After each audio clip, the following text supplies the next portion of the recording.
of CTL, bringing you some college football information for any people that like to make friendly wagers this weekend. Got seven. Oh, got an algorithm as well. Pick that should uh, pique people's interest. But hey, without further ado, I also want to welcome Nick for the first time on the show. Hey Nick, how's it going? Hey, how's it going, He's a man? guy he's a guy that's very familiar with friendly wagers, so that's why I wanted to get him on the show with us today. So hey, we're gonna start off on the Friday Night Light special. That's right. I try to give people picks on a Friday night to keep things interesting. Yours truly will be unable to watch the game because Peach County is in town playing at home on Halloween. So, I'll be following the score as this one's going along. But hey, Syracuse and North Carolina, Bill Belichick playing on a Friday night. However, it is on the road. He has had a rough season so far at UNC and Chapel Hill. Although they were 1 yard away from winning their Oh, first game against a Power Five school in UVA. But again, another loss. So we calculate. got four straight losses for the Tar Heels. We got Calculate. four straight. Yeah, what's up? Oh, sorry, I didn't mean to interrupt, but we might be getting a little feedback. Nick, do you have any kind of earbuds or I do headsets that you not. can use? Okay, just FYI, that might be why I hear the feedback. Okay. It's Sorry okay, we're about that. live. No, we're live, man. Okay. That's why we do this. Okay. Yeah. So we just want So to double so check on that. yeah, I got you. So yeah. So back to that. North Carolina, four straight losses. Syracuse, four straight losses. However, if you take the power ratings of the teams that Syracuse has lost to, they are actually 11 uh, rankings higher than the teams that have North Carolina has lost to. So with that said, I think you got a Friday night game, standalone. We always like to back home teams when the spread is under three because they're going to have that extra boost, especially when you got two teams really with nothing to play for. Because even if they went out, I don't see any of them getting bowl eligible. But I think Syracuse is going to make. Hey, this is a good opponent for them. They got Bill Belichick on the sidelines. They're going to be one able to a little bit extra motivation. Listen, I know Syracuse has given up almost 35 points a game these last four games. However, that is the weakness of North Carolina. North Carolina has trouble scoring. So I think it's going to be one of those rock fights. But I'm going to take the home team. It's under that key number of three, and I'm going to take Syracuse with the win. And not only that, I have this something like a 16-16 game going to the end of the game, and Syracuse kicks that field goal to win by a field goal. So I'm going to take the Syracuse Orangemen to win by 2.5 for the Friday Night Lights special pick. So with that, we are going to move to Saturday, 12 o'clock, big noon. We got the UCF, the Knights of Central Florida going against the Baylor Bears. Listen, I know Baylor has been decent at home. They got 34-34 win against Kansas State. They almost beat a good team in Arizona State. But as far as bookmaking is going, I don't see how they can be given 3.5 points to a team that can. They basically have a formula that can beat Baylor is very successful to run games. UCF has a good run game. They were able to run against West Virginia, Kansas State, North Carolina. Hey, ran all over Bill Belichick's North Carolina just 5 weeks ago. So I think, listen, I think the Baylor Bears will pull this out, win, but the key number of 3.5 is what caught my eye. So I'm going to take UCF to keep it close. I really think they might have a small lead at the end. I think Baylor will drive down, kick a field goal to win the game, but that field goal is not going to be enough to cover the 3.5. So I like the Baylor Bears on the money line, but I like UCF getting the 3.5 points. So that's why I'm going to give the people the UCF Knights 3.5 over the Baylor Bears. But again, Baylor wins, but UCF covers. And then, hey, next one. This is the jackpot, folks. If you listen to the show, we have talked about the Texas Red Raiders, right? And you say, oh, well, calculator, you back in the Red Raiders as your jackpot? I'm actually fading the Red Raiders at this point, folks. The Red Raiders, listen, they're a dynamic team. Don't get me wrong. You can say calculator. The Texas Red Raiders, they're the highest scoring team in the Big 12. Guess what? They also have the best defense in the Big 12, allowing 12.4 points per contest. And said, listen, I think there's a look ahead effect with this. Texas Tech on deck has the BYU Cougars, a team they are looking up into the standings next week on deck. Oh, finally, Kansas State has been playing very well recently. A 1-point loss at Baylor is the only blemish in the last 4 weeks. They are averaging a hefty 37.8 points per game over that stretch. Listen, the Wildcats hammered Kansas 42-17 just last week after drilling TCU 41-28 in the week before that. Both of those were their 2 high in score puts of the year. K-State has dominated. You want to talk about trends? K-State has dominated head-to-head, winning 8 straight against the Red Raiders. 5 of those wins at home. 4 of those wins at home have been by at least 9 points. But guess what? Texas State ain't giving up points. Texas State is getting points. They're getting a full touchdown and a hook. So listen, again, this is a thing where I think the Red Raiders win the game. However, I think Kansas State gives them fits, and I think Kansas State keeps it within the margin of 7.5. So take the points at 7.5. Now, if you're doing a money line, you got to take Red Raiders because I do believe they win the game. However, I think Kansas State keeps it close and keeps it within the 7.5. Hey, I want to welcome a special guest to the show, Mr. Jones Sr. Hey, how are you doing, Mr. Jones? Are you able to hear me good? I'm right here, calculator. I'm right here, and right. I've been listening very intently to what you've been saying and what your forecasts and prognostications are for the weekend. But did you? I just joined in the studio, but did you talk about Indiana at all? No, Indiana didn't make this broadcast because the reason I say that is the Indiana Hoosiers kind of had me worried from because I think when it comes to Indiana, listen, their point spreads are getting so large. I mean, they're favored by almost 4 touchdowns against the Maryland Terrapins, and Indiana has shown a susceptibility of playing a little underperforming on the road. So I think that one kind of like, hey, I think Indiana's going to win, and I think they're going to win comfortably. I just don't know if they're going to cover almost the 4 touchdowns in the game. So that's why this was a stay away game and didn't make okay. All right. Thanks for answering that question. But I like Indiana, man. Indiana is really coming to their own this year. Oh yeah, and you know it all went back to last year.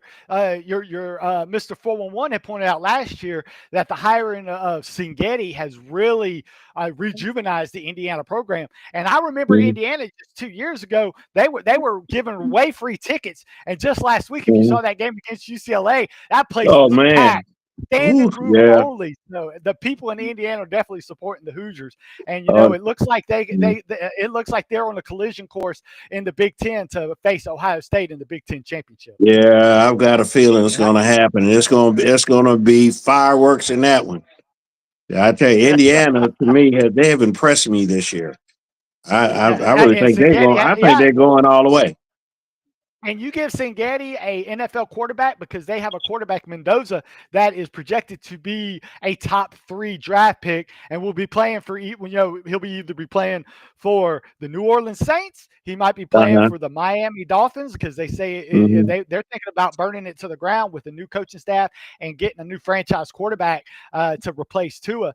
And they're even talking about the Jets are even talking about possibly drafting Mendoza if they have a pick. But yeah, with the Penn State quarterback being out with an injury and Arch Manning possibly coming back, and Newsmeyer is not on the same path as he was. Mendoza has leapfrogged all those quarterbacks to possibly be. So hey, if you're looking at future number 1 draft picks overall, and you can get plus money on Mendoza if he can stay healthy for the Hoosiers, I think he's going to be your number 1 NFL draft. Oh yeah, he's going to go. He's going to go. You're looking good. Well, thank you, Mr. Calculator, for responding to that issue.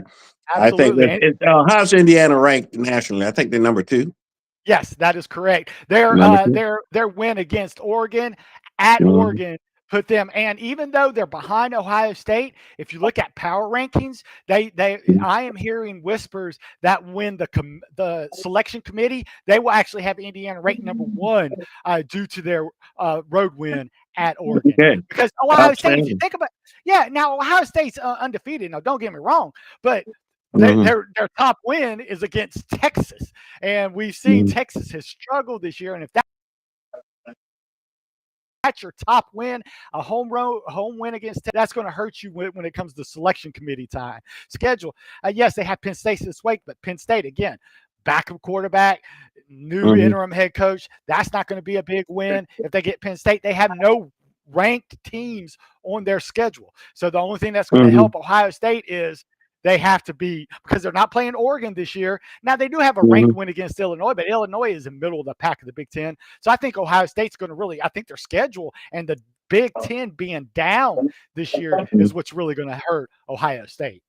Okay, then. Well, thank you, Mr. Calculator, for responding to my question. And I'm going to check out. I saw Breezy Nick on a little earlier. I don't Yeah.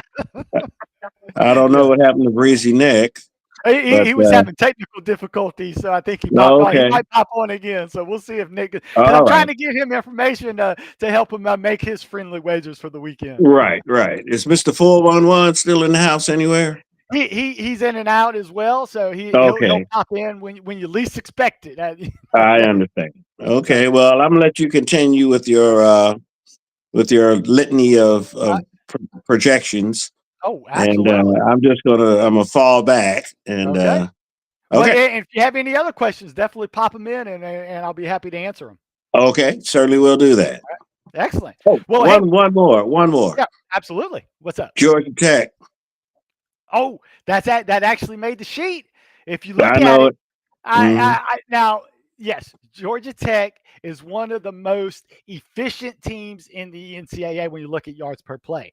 However, when you look at their the underlying metrics, they have the 72nd ranked schedule in the NCAA with all their opponents. So if you're playing the 72nd ranked schedule against inferior opponents, you should be highly efficient against those inferior opponents.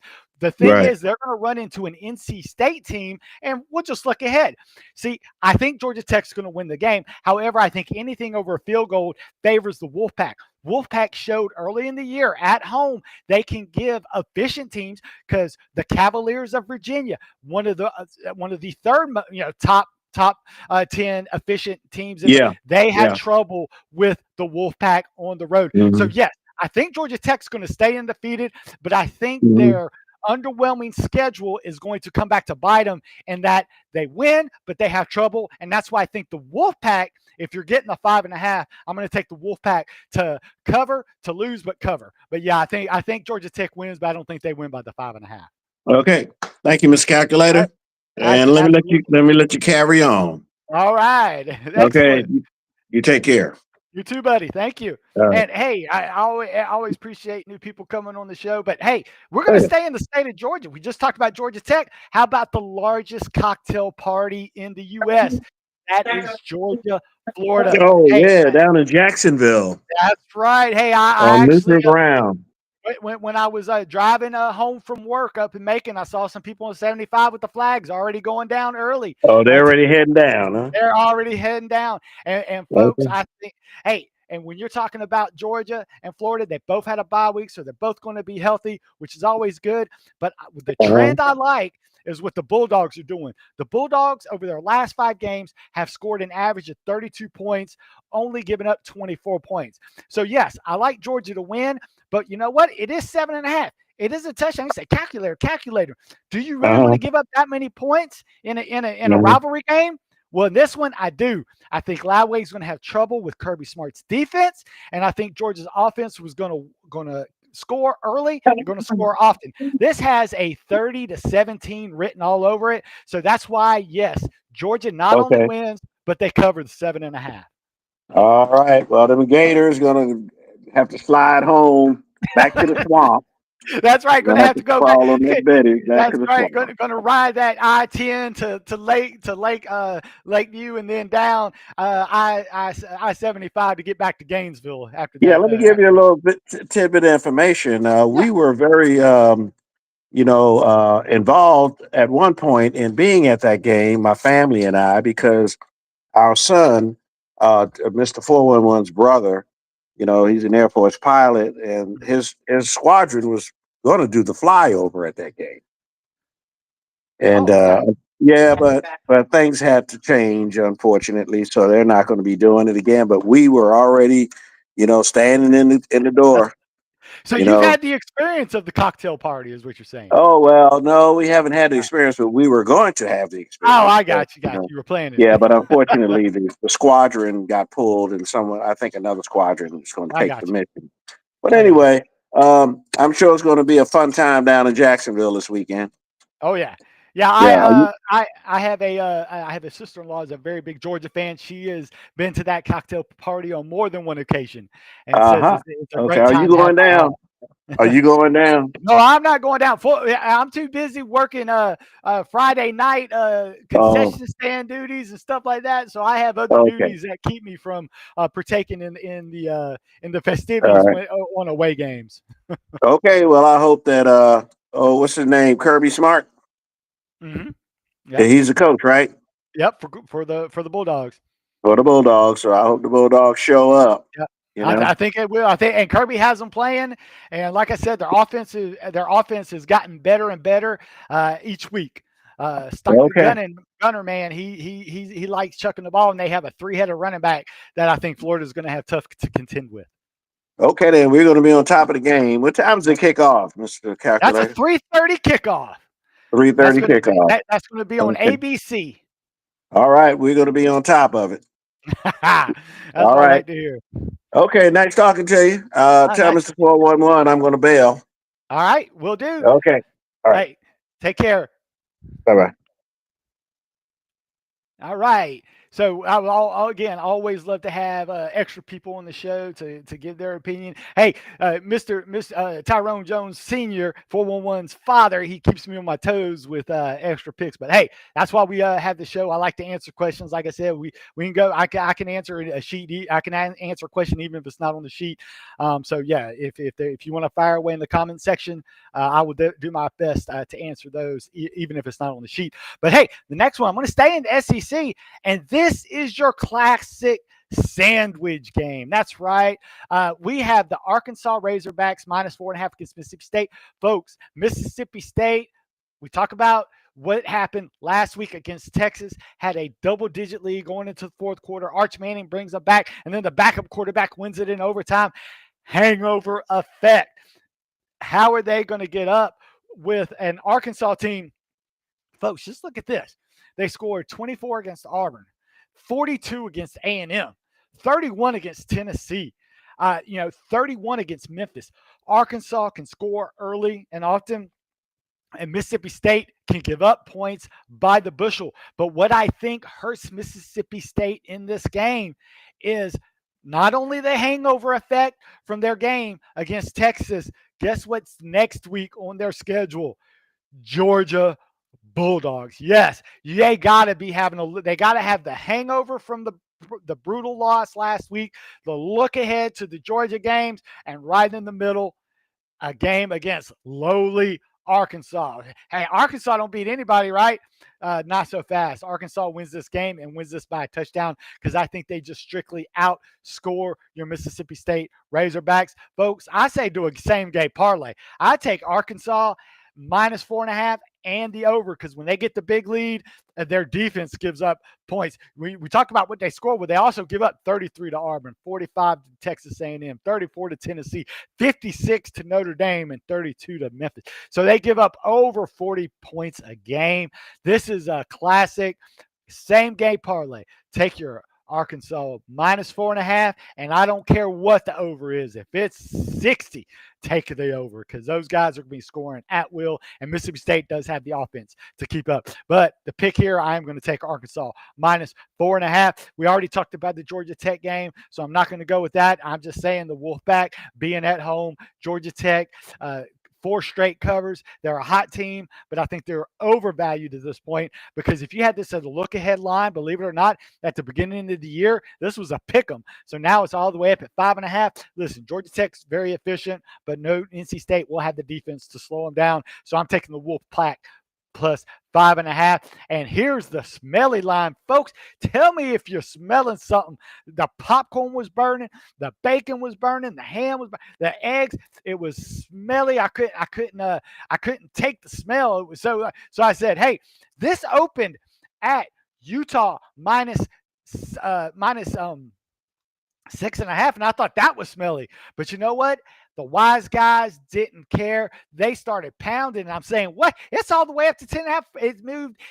Okay. It started at 6.5. Then it moved through that key number of 7. It moved through the key number of 10. And it moved through the key number, hadn't got quite to the 11. So that's why 10.5 is my stopping point. I think Utah will win both sides of the ball. They got a good, and yeah, Cincinnati has one loss this year, but guess what? That one loss was to a team that is built like Utah, but not as physical Utah. Yes, Utah has that one loss against BYU and Texas Tech. Both of those teams are more physical teams, whereas your Cincinnati is a finesse team. Utah can impose their will. They're going to be able to run. They're going to be able to throw, and they're going to dominate and not give that Cincinnati dynamic quarterback time to throw. Folks, I think Utah wins handily. I have them winning by 2 touchdowns. So I'm still not scared at 10.5.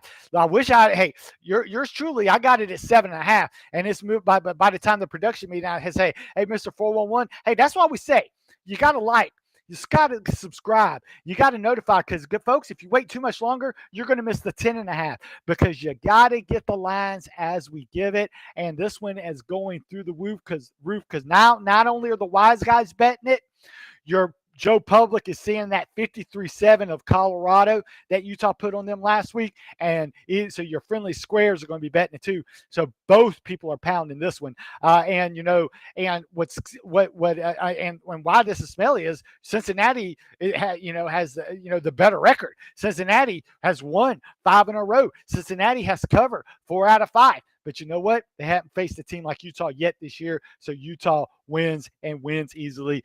Cover the 10.5 due to the smelly line. So, folks, that is my picks. But, hey, I'm going to close with the 3 things that Mr. 411 believes in. That's right, folks. He told me this before. He said, calculator.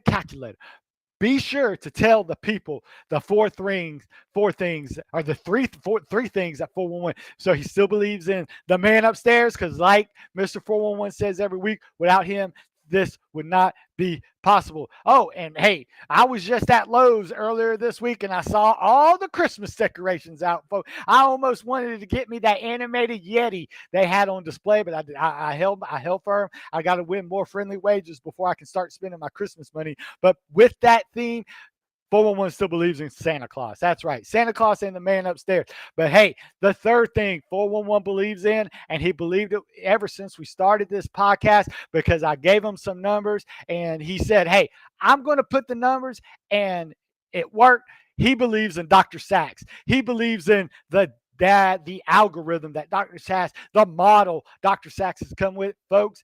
He said, and when you believe in that, all things are made possible. Hey, Texas minus 2.5 against Vandy. And this is a tricky one because everybody is on the Vandy underdog. Vandy 8-2 the past 2 years as underdogs against ranked teams. Well, folks, Texas isn't ranked. Yeah. They had that, but so I think that Vandy is almost like people would think Vandy be that. No, it's not.